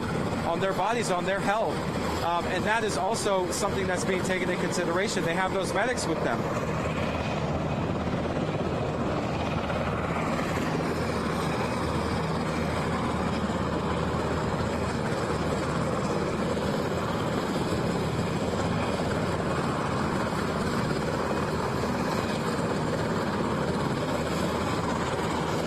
Yes, and look, they're lining them up now, so it looks like, yes, they're lining them up, and it looks like they're just going to, you know, put as many as they can into a helicopter, take off, and let the next helicopter come in, pick more up, and send them back. It seems like with the resources that they have, again, I saw 5 helicopters in the air at one time. It seems like the resources that they have, they'll be able to do this in a relatively short amount of time. Hopefully they can do it before it gets dark. And you can see another helicopter moving in right above it. I mean, this just, I don't even have words.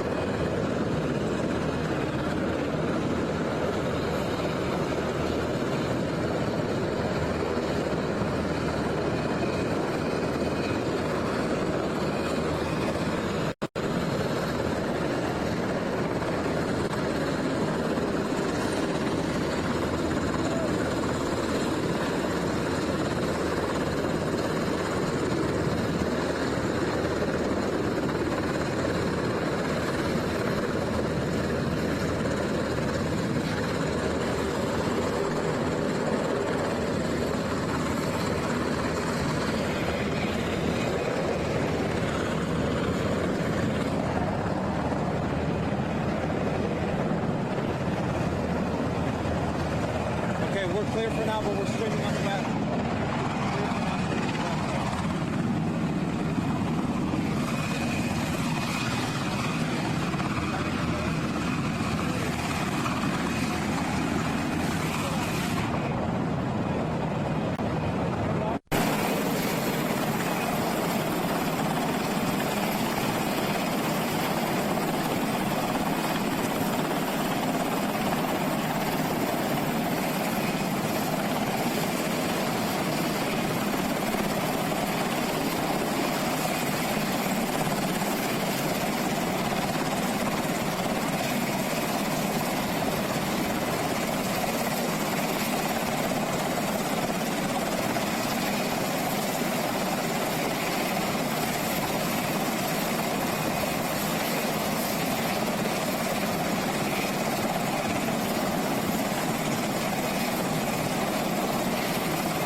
Hey there.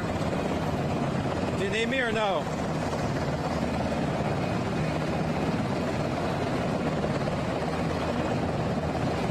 Stand by.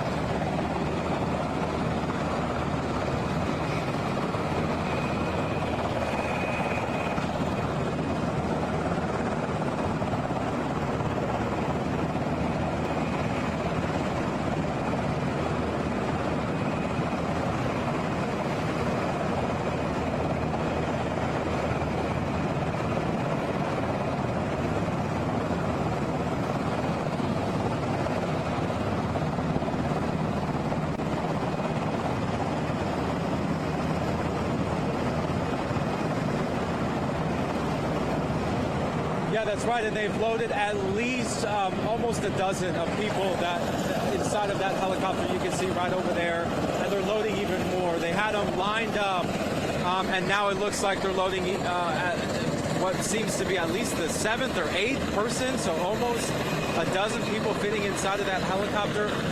But I can tell you, there is more.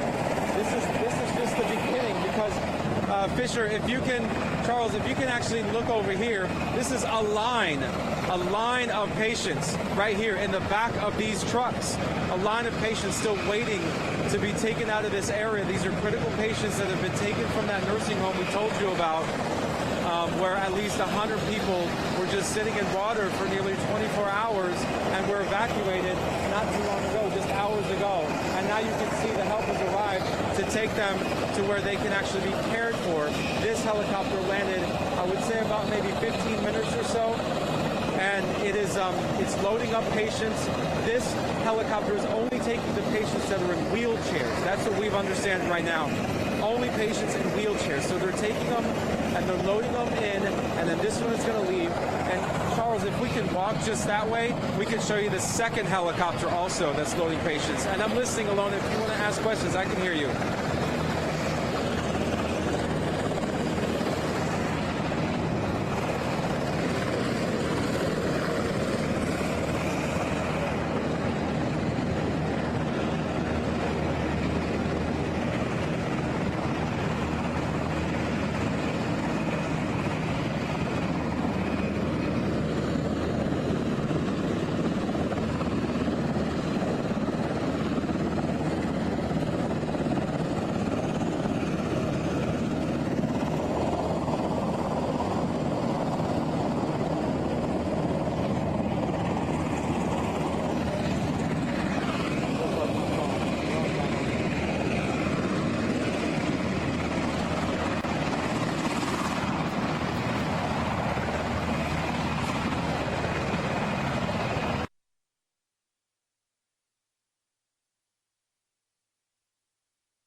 You know, one of the things I might want to mention, Eric, is that, you know, there is so much electronic controls underneath the hood of your car and under the dashboard these days that, you know, it's not like it used to be where you could just dry out the distributor cap and give it a good squirt of gas and you're on your way. It's not that way anymore.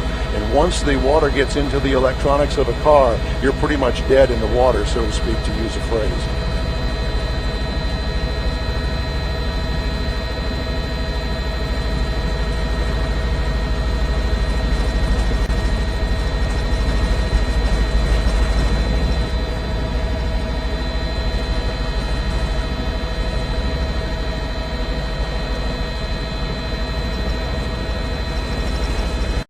When it comes to traveling in a car and going into high water, if it's over half the with the undercarriage of your car at all, that anywhere comes close to the half of the wheel in the water, you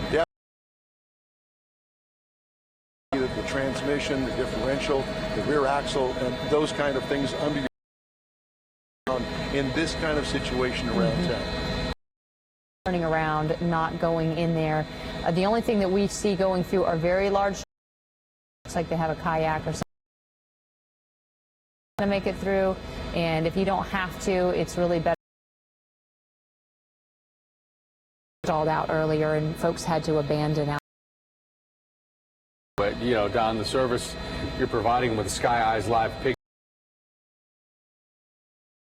Neighborhood's looking like, and of course they're trying to figure out if they can make it back in. As we look at this, you're seeing people trying to see if they can revive their vehicle. Things have finally dried out to the point somebody can actually get back to their vehicle, and looks like he was probably checking. You know, one of the things I might want to mention, Eric, is that, you know, they're under the dashboard these days that, you know, it's not like it used to be where you could just dry out the distributor cap. It's not that way anymore. And once speak to use a phrase. Yeah, we saw that time and time again. Vehicles that had been the lights come back on, and parts of the car, the people had turned the cars off just because they were all shorting out.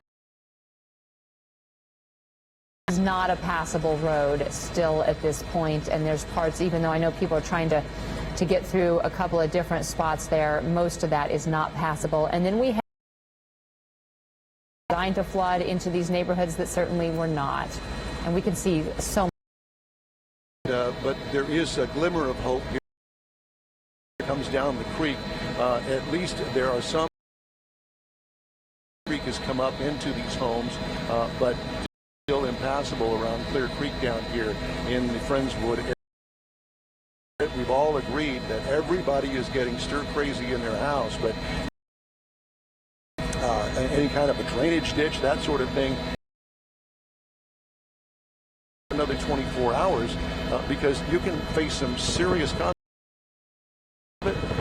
There are all sorts of things that can go on. To tell you that it's a beautiful afternoon and it's time for mode, but not done. And you know, and there's also situation where some people did evacuate and they're trying to figure Clear Creek. It's not entirely clear right now here. Yeah, that's exactly right, Eric. And I have to toll road down there around Cypress Creek and I know that River Plantation up there just south of you know, you get a false sense of security coming down the freeway thinking, oh, well, I've got this made, but then you run across something like Cypress Creek down there on 45 where they're only allowing emergency vehicles, I understand from Rebecca, emergency vehicles southbound, northbound lanes are completely still closed. So those are the kind of things that you really have to be fearful of when you venture out. If you know somebody and you know somebody that has been on a particular route that may be dry, that would be something that you might want to venture out, perhaps to the grocery store or something like that, but I wouldn't venture out far. All right, and Don, we're going to ask you to keep on moving to see what else you're seeing, because, again, this is the first look for so many folks. And I know that trying to figure out exactly where you are is difficult for both of us. So we're going to ask you to see if you can just keep on meandering, find neighborhoods, and then we'll try to figure out what those locations are. And we'll kind of work together on this if we can sort of get our bearings. And I think that you can probably use GPS in that area a lot better than I can. We'll try to identify some neighborhoods and see if we can help people kind of walk through and get their first look. And we were talking about this possibly being Black Hawk, I think. Yes, down here by Clear Creek, that's correct. Yep. And so we'll get a little closer to some of these neighborhoods, and perhaps especially some of those more densely populated areas, and see what it looks like. I'm certainly seeing, you know, not just a lot of water, but also a pretty strong looking current going through here, which tells us that that water is still moving pretty rapidly. Let's hope it's headed on the way down. I know everything's headed slowly down to the coast, and it certainly isn't happening fast enough, but it looks like this is not a safe spot. My pilot, Mike Silman, just waved me down and said that we're going to head northeast. There is a lot of activity that's going on. There are aircraft headed northeast. We're going to head in that direction. And if I run across anything on the way, I'll bring it to your attention. In the meantime, we're going to let you go for now, and we'll keep the picture up for you so you can see as we head north from the Friendswood area, okay? Very good, Don. This is Art Rascone. I've replaced Eric for now, but it looks like they've shut down clearly Sky Eye. Let's see what video we're going to go to now. But they're going to be back with more aerial views in just a minute. Is there another place you'd like us to go before then? All right, so why don't we go ahead and continue to watch some of these aerial views, because we haven't seen many aerial views, and the reason, of course, is because we just haven't had the opportunity of getting personal aircraft in the air because of the flight restrictions. It's been reserved for a lot of emergency aircraft, and of course both airports have been completely shut down, which by now, at least the Bush Intercontinental Airport, the main airport, the big airport, which houses tens of thousands of people, and not only that, thousands of flights a day, that airport has now at least opened partially, and so has Harvey Airport as well. So continuing to watch these pictures, and as well waiting for other direction for another live shot. Don, clearly not much going on here, so not much to talk about here. But you're headed to where now? Did you say you're headed to Northwest Houston? Actually, to the northeast side. Northeast side, okay. We're just now passing Black Hawk and the South Belt over here. Everybody is familiar with this church and this intersection here at I-45, the Belt Freeway. All of this area inundated. Sagemont area, you heard all about that just a couple of nights ago. This is that area. Streets are beginning to dry out over here, but in the meantime, we are picking up some rain showers, unfortunately. As light as they are, it affects our picture, so you're just going to have to bear with us until we get out of this little rain shower. ABC 13 Eyewitness News Live at 5 starts now. We are going to get to more of those Sky Eye aerials in just a few moments. But first, we want to tell you what's happening right now. As Art just mentioned, Bush and Harvey airports have resumed limited operations today. Yeah, thousands of people, of course, in shelters all throughout the county. There are some 230 shelters throughout the entire 50-county region. But, of course, the big shelters, the GRB downtown, the NRG, and, in fact, even the BBVA Compass Stadium has also become a shelter. Mayor Sylvester Turner says the goal is to transition evacuees eventually back into their homes as soon as possible. Clearly, that's the goal, but that's not going to be possible for possibly weeks or even months from now. Well, at this hour, rescues are continuing in the cities that were hit overnight to the east of us as the tropical storm moved on, and that includes Beaumont and Port Arthur. Just huge numbers of people displaced there. And in Port Arthur, where a nursing home is being evacuated, many of the residents underwater. Yeah, and we're now learning, even using the lowest estimates, Harvey will be among the top 4 costliest natural disasters in U.S. history. And in fact, it has been said that Harvey will top even Hurricane Katrina, which is the highest, most expensive disaster in this country at $160 billion. this storm is expected to top that. Yeah, and we just continue to break records.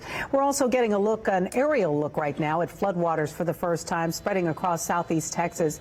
This is video shot from a Black Hawk helicopter that we saw just a short while ago, but first chance we've had to get up in the air and really see what's going on out there from the air. Yeah, let's go ahead and get back now with those rescues and evacuations. Many of you are probably reaching out and asking for help in finding missing loved ones. We're going to talk about that in just a moment because we have a connection with our website and those missing loved ones as well. Yeah, we'll tell you about that in just a moment. But first, I believe we want to go now to Sky Eye. We're going to go back to Sky Eye and Don Armstrong. And Don, I know you were headed northeast. Can you tell us where you are now? We're just 1 mile east of Harvey Airport. We're over Highway 3 right now. That's just below us here. And so we're in an area that appears to be relatively dry. We're actually between bayous here and creeks. So these homes in here appear to be dry now. I don't know if they received any water and the water has receded. Not quite sure. There are cars up on the sidewalk, as you can see, which indicates to me that there was high water through here at one point that is now drained. The swamp, Scott, I don't know. All right, Don, as we continue to look. Now, what area are you above? And you have to forgive us. We're also taking care of a few things here inside, so we may not have caught everything. Where are you now? We are currently over here in a refinery area near Pasadena, and we're headed northbound to... Okay, having some breakup with Sky Eye, clearly. But you know what? He was talking about and perhaps we can get other pictures from other reporters who are out there with a lot of drama still being played out on the ground. He was talking about some of the refineries and, in fact, about some of the largest refineries and the largest in the entire country in Port Arthur now underwater. Yeah. Clearly, all of these issues are going to be adding to the gasoline price, the price of oil, which which won't just affect us here in our area, but certainly will affect us nationwide. Absolutely. We're going to ask our producer right now which direction she wants us to go in. If you can give us some guidance. All right, live picture from Memorial City, we understand, where they're apparently handing out something. Why don't we go ahead there? This is a Memorial City. Now it's become a donation place. And it looks like even food, a soup kitchen yeah, as well. So. Exactly. And we've been hearing from, these are first responders who are being fed by local restaurants. And you may remember that yesterday we had the opportunity to see a group of restaurateurs put together food that's been sitting in their places for the last 4 or 5 days. Right. Obviously, a lot of them not open. So they thought, why don't we make good use of all of this food in our freezers and turn it into a thank you gift, if you will, for all the first responders. So that has been going on much of the day today. Yeah, they've been doing a lot of this, which is great. And you know what? This adds as well and gives individuals an opportunity to serve, because so many Houstonians, just about everyone you meet and talk to on social media, always asking, what can I do? I would like to help as well. Well, you know what? The best advice I can give anyone, we can give anyone, because we don't know where all the shelters are and all the donation places. They're just kind of popping up here and there. They're sort of makeshift, shelters and donation places. Just drive down the street, find one, stop, and assist, because I think that might be the best way of just being able to, give of yourself and help others. That's exactly right. And we've been asked by many people, where can I volunteer? Where can I go? And as Art says, the possibilities at this point are really endless. Not only the shelters, and we're now well over 200 shelters out there in the area, immediate area, but there are events like this where people are feeding, volunteers going to be from churches, you name it out there. And this is a situation in which many of us, if our homes are all right, or even if they aren't, and if you have a few moments, you don't have to be in the office, you're not picking up your kids, this is an opportunity to give back. Yeah. Maya Shea, we understand, is live as well. She's been talking with some individuals that talking about just the legalese of trying to get through this process if you're suffering from damage or other things that have occurred as a result of the storm. Well, and even more importantly, especially when it comes to insurance and other issues like that, September the 1st, there is a change in the law. And today is August 30th, so we basically have, another 36 hours before we've got to make some quick decisions. Maya Shea is standing by right now, and we may want to hold on to these pictures as well as talk to Maya. Maya, can you hear us? I can hear you, and yes, absolutely show those amazing video while we talk to legal expert lawyer Steve Mostyn, who is has handled a lot of flood claims over the years. And Steve, I just want to bring you in here. I know we're all sort of casual because, you know, we've been working in floodwaters for the last couple of days, but tell us two things. First, tell us about, we've seen a lot of Facebook postings about this law that goes into effect tomorrow. Yes. What does that mean? That's not flood insurance, it's for other claims. Tell us about that one. Yeah, first of all, the law will go into effect technically Friday at 12:01, so you have until tomorrow. It's called HB 1774, and it involves homeowners claims. So what that means is that if you have rising water, that's a flood claim. That's generally governed by the National Flood Insurance Program. This is if you have a leak from the roof, if you have a leak around a window, if you have trees that have hit your fence or home. Those are homeowners policies, and that's governed by this new law. And people should file their claim by 12 o'clock tomorrow in order to take advantage of some larger damage assessments that are done to the insurance company if they delay in paying your claim timely. So they can still file a homeowner's insurance claim anytime. It's just after the deadline tomorrow, the law changes so you get less benefits, I guess, if the insurance company does not pay you out in what you believe is proper. Yeah, for example, right now the law has an 18% penalty for delay in payment, and that's to give the insurance companies an incentive to pay and not delay and hold on to the money. After 12:01 tomorrow, or technically Friday on September 1st, it's going to be September 1st at 12:01 under the law. It is, and that's how they would judge it. But after September 1st, or by September 1st, that penalty is cut in half. So the insurance companies don't quite have the incentive. There are some other provisions of the law that really are going to take effect. There's not much you can do about it. But you want to clarify that people don't have to hire an attorney right now. No, they should just file their claim. No, do not hire an attorney right now. You don't need an attorney to file a claim. So, and the people who are attorneys who are out there who are maybe like, hire me right now to fix your whatever, there's no cause of action right now. I mean, there's no lawsuit. What people need to do is file their claim in writing. That's by email. You can go on the website to your insurance company. You can do a fax, but it should be in writing, and they should file their claim, and that will protect them on getting the additional penalties and interest. And as for if you have flood damage, like the folks in Meyerland and Bel Air and Kingwood and all this video we have been seeing, what should they do? There's no law that goes into effect tomorrow when it comes to flood insurance. That's right. If it's a flood claim, rising water, there's no new law going into effect. Those folks are going to need to file a sworn proof of loss within 60 days with a detailed estimate. Normally, FEMA extends that deadline, so we've asked that they extend that deadline. We did this in Sandy up in New York. So for the flood people, you've got time. You got about 60 days. Now, if you think you had both, some folks will have flood and they'll have rising water. Flood's going to cover up to where the water line is.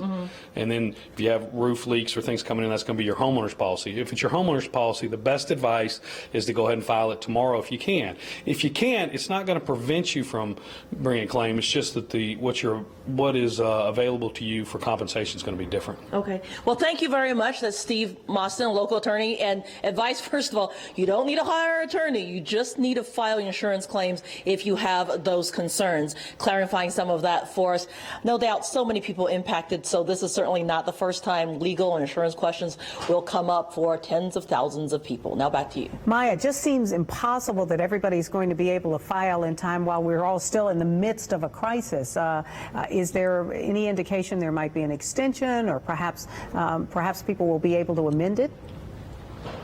Well, the law is the law. What Steve has told us is when it comes to homeowners insurance, you can still file it. It doesn't matter. It's just the benefits will be different. As far as flood insurance, you have 60 days, but you have asked the government to try to extend the 60 days for flood insurance people, right? So the problem on the flood insurance programs, under normal circumstances, they want you to get a detailed estimate within 60 days.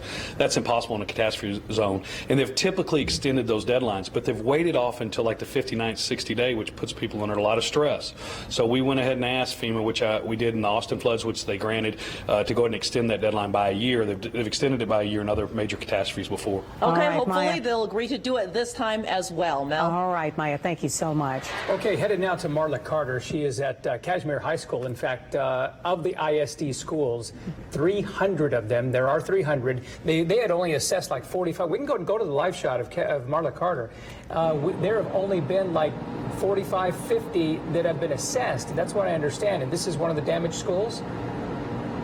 Well, yes, we do know I'm not totally sure exactly how many schools they have examined at this point, but we do know that for sure 48 of those 300 you mentioned have sustained damage, and that number could continue to grow. And one of them is Kashmir High School. And this is kind of sad because the area that was damaged was just built thanks to a bond program, and it sustained damage. But they are already starting the cleanup process here. I know it's going to be loud, but you can hear this and see this dehumidification system that's hooked up to the school trying to dry things out. And right behind that system, you can also see back here a generator is hooked up so that they can get power, so they can get all of that aired out. Now, again, this is one of 48 that they know of so far. There could be even more schools, and they still have plans to open up on Tuesday. That would be the day after Labor Day, but HISD tells me that could change because, of course, this is a very daunting task. That, of course, is the generator that I was talking about. We also saw a restoration company around the Circle Drive. But we also talked to some other school districts. Klein ISD said that Lim Elementary is one of the schools that also sustained quite a bit of damage, and they're going to start the efforts to work on the cleanup of that school tomorrow. Also heard back from Katy ISD, their education support complex sustained damage. And then we also heard back from Sheldon ISD saying there is quite a bit of damage, but they haven't had the opportunity to assess it because they haven't been able to get to all the schools. And that's the same response from Fort Bend ISD. They said they didn't really know the damage, that if any, at this point, because they haven't been able to get out to assess it. So that is certainly the concern, and definitely a daunting task when you look at least 48 schools. And this is going to probably be a sight to see at many of them, unfortunately, and very unfortunate to hear that it was an area inside the school that they had just built. And this is part of, again, a bond program, new addition to this school in particular, guys. Marla, just quickly, I guess the start date, as Mr. Carranza said, next Tuesday is still the goal date to start HISD, right? Yes, that is the date. That is when they want to start. I'm going to get out of the way of that noise, by the way. That generator is kind of loud. The objective, the hope is to start on Tuesday. But HISD says that could change. And if you're saying it's already 48 schools and there could be more, I mean, that's definitely a strong possibility, I would think. They definitely... You're right, Marla. I think goal is the right word. Right. All right. We suspect there may be another delay. And even the superintendent indicated that when we were talking with him live earlier today as well. So thank you, Marla. We appreciate that report. And we're going to take a quick break. We'll be right back. It's not just a donation. It's a warm blanket. It's a bottle of clean water. It's a roof and a bed. It's knowing someone cares. It's feeling safe. It's a today that's better than yesterday. Every dollar you can spare helps so much more than you can imagine. Please donate now. Your help is urgently needed. A city in crisis, people desperate for shelter, food, safety. The race against time to save Houston, city underwater. The 2020 special tonight and tomorrow on ABC. All across the day and night, a day of giving to help those in such desperate need. Thousands feeling the impact of Hurricane Harvey. A storm unlike any we have ever seen. Just non-stop heavy rain battering southeast Texas for days. The rain just kept coming and it came in the house. As floodwaters continued to rise. Just came up the Brace Bayou, and what I can tell you is it's simply unbelievable. Neighbors rushed in to help. We're just trying reaching out to family and friends nearby. Standing strong. This is Texas. We take care of each other. Together. Be thankful. God good. 3D technology by Chris. All the moisture begins. Only ABC 13 has it, helping you see and understand weather like never before. 13 Eyewitness News. Thank you. Welcome back. Continuing coverage of the flood emergency we are having right here in and around the Houston area. Day 5. Can you believe it? No, it is impossible to believe. Yeah. Oh. Yeah. And by the way, we are up in Sky Eye. So for the first time, we're getting a chance to really see some of the areas that we've been showing to you on the ground. And we're now over at C.E. King, and part of Holly Street has been washed out. We want to go to Don Armstrong, who is up in Sky Eye. And Don, this was the area where Ted Oberg was the other night, bringing out a lot of people, if I recall. That's correct. And this is Garrett, and obviously there are major holes and continues to erode over here on the side. And in fact, just as we arrived, a big chunk of earth fell off into all of this water. The interesting part here is that a private property owner here has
order of the cards. I have to formally gavel. I have to gavel the meeting back to order. So that's what I'm going to do right now. So I'm going to gavel the meeting back to order. We're back in session of the. We're going live. What happened is when we went on recess, everything closed. We're now going back live. That's what we're trying to. We're back in recess. So we are going to listen. So we are going to take the citizen comment cards that were submitted and listen to citizen comment. We're going to take it right now. We're going to take it right now. I've talked to my colleagues, and that was the best. So is Francisca Porches here? You thank him? Mayor, excuse me. George. If I might, excuse me. Councilwoman, please. Hold on. Hold on. Please. George Sanchez? Hold on. Is George Sanchez Just here? hold on for a moment. I think we'd like to hear what you have to say, but when you're screaming and everyone's talking, it's hard to We're going to go back hear. to citizen comment, so we are going to do that. What is your name? My name is Jessica Adame. Please. Now turn the Jessica, mic on, and we're going to go. listen to citizen comment. Please, go ahead. Okay. What you have here is a community that was afraid. We have already feared the police too long. And now you attack us. We were there peacefully for hours, not disturbing anybody whatsoever. Without a warning, the police department opened fire to elderly people. 2 of them sitting next to me couldn't even breathe, falling over the barricades. What safety did you provide? What safety? No safety whatsoever. I cannot rely. I don't have faith on the city of Phoenix, and not you, Mayor Stanton, for leaving that way. We are here to speak on the behalf of everybody that was there, and you decide to leave. Why would you even do that? We're here to speak to you. It's disrespectful. The way that you want us to respect you, you must remain.